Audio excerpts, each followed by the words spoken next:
O Senhor esteja convosco. Ele está no meio de nós. Proclamação do Evangelho de Jesus Cristo segundo Mateus. Glória a vós, Senhor.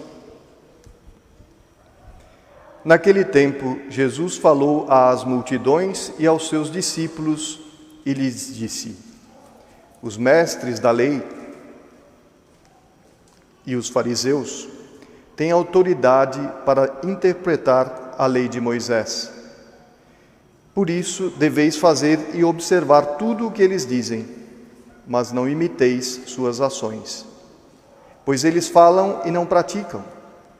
Amarram pesados fardos e os colocam nos ombros dos outros, mas eles mesmos não estão dispostos a movê-los nem sequer com um dedo. Fazem todas as suas ações só para serem vistos pelos homens.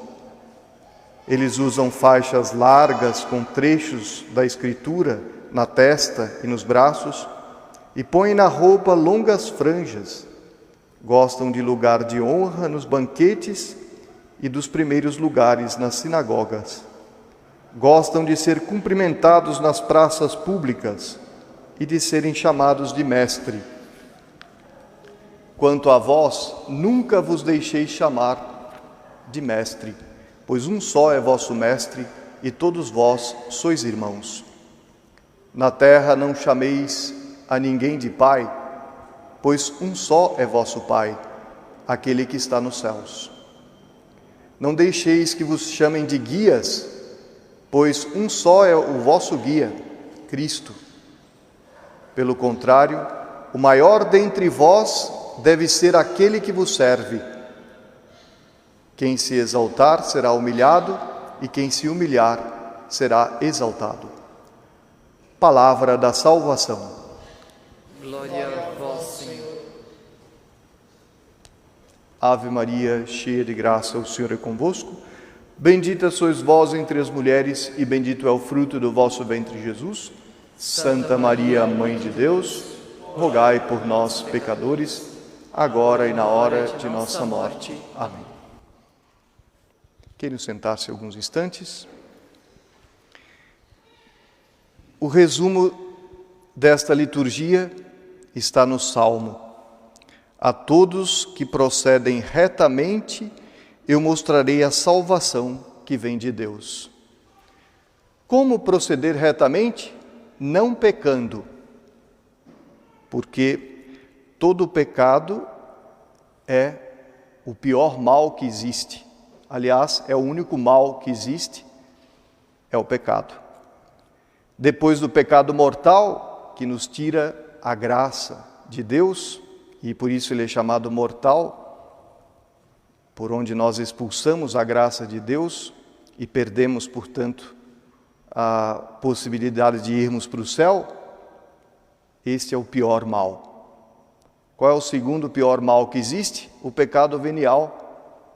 O pecado que muitas vezes chamamos do pecado leve. No entanto, só o sangue preciosíssimo de nosso Senhor Jesus Cristo, derramado na cruz, pode nos redimir e nos limpar do pecado mortal, do pecado venial, inclusive de nossas faltas. No entanto, como proceder retamente se nós, depois do pecado original, somos fracos, débeis, muitas vezes somos ruins mesmo, maus? Como procedermos retamente? E nós temos então a leitura do livro do profeta Isaías, dizendo da parte do Senhor, da parte de Deus: ouvi a palavra do Senhor, magistrados de Sodoma, prestai ouvidos ao ensinamento do nosso Deus, povo de Gomorra. Portanto, dirigindo àqueles pecadores terríveis, os magistrados que oprimiam as viúvas e os órfãos, porque roubavam deles e os tratavam da pior forma possível, além dos outros pecados todos que cometiam. E o que Isaías vai dizer? Vai convidar à conversão. Lavai-vos, purificai-vos, tirai a maldade de vossas ações de minha frente. este é o proceder retamente daqueles que caíram no pecado. Portanto, esta palavra é para cada um de nós que aqui nos encontramos nesta capela e todos nós que estamos acompanhando esta liturgia através do canal Arautos do Evangelho. E também é para todo mundo, para todos aqueles que são amados por Deus, ou seja, todos os pecadores, porque Deus nosso Senhor ama a todos e não quer a morte do pecador, mas que ele se converta e viva. Portanto, esse convite à conversão que Isaías fazia no tempo dele, ele ressoa nos nossos corações. Devemos nos lavar e deixar de fazer o mal. Portanto, se nós queremos o prêmio da virtude, se nós queremos o prêmio da glória eterna, nós precisamos mudar de vida. E como fazemos para mudar de vida? Aquilo que o Evangelho nos diz na última frase: quem se exaltar será humilhado e quem se humilhar será exaltado. Então, o primeiro passo para nós procedermos retamente, uma vez que somos todos pecadores, é reconhecer que somos pecadores e por isso devemos nos humilhar. E por isso que a igreja chama o sacramento, que todos nós na Quaresma, de uma forma mais especial ainda, procuramos, o sacramento da penitência, o sacramento da confissão.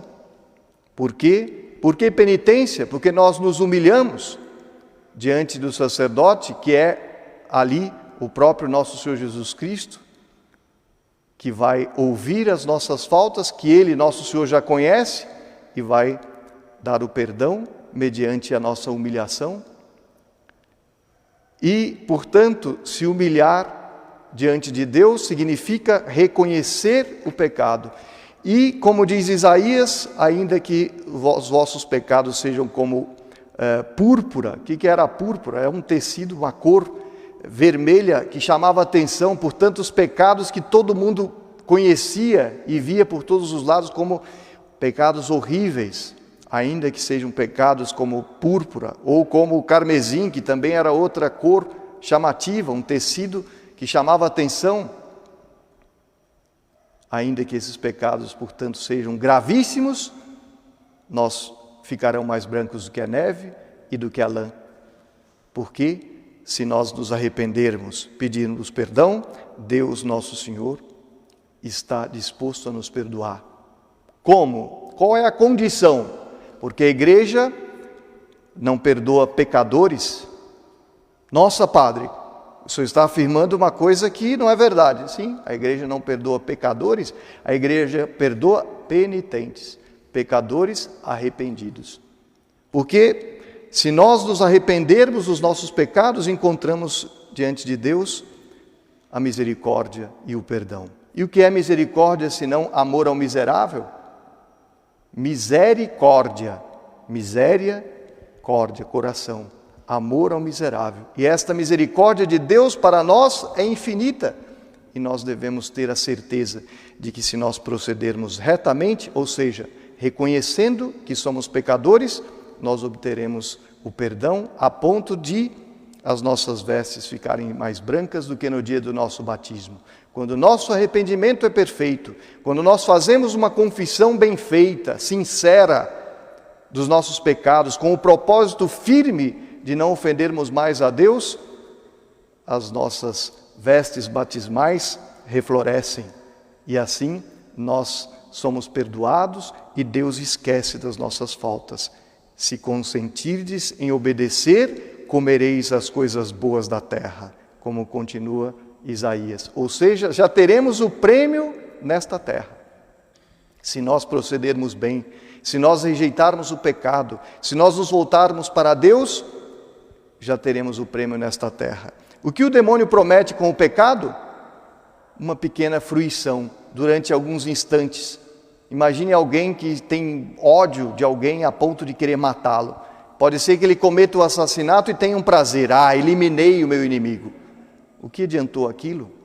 Vai passar o resto da vida com o remorso, lembrando daquele crime que ele cometeu, vendo a cena horrível daquele crime e ainda terá na eternidade, se não se converter, o inferno, a condenação eterna. E isso para falar de um assassinato, mas quantos pecados que nós cometemos com a ilusão de que vamos obter uma felicidade perpétua, contínua, mentira do demônio. Porque apenas será um momento de fruição e depois um peso enorme na consciência, uma dependência do pecado, porque diz também o Evangelho, que São Paulo, que o pecador se torna escravo do pecado. Então, não podemos viver sem pedirmos perdão a Deus, sem nos humilharmos.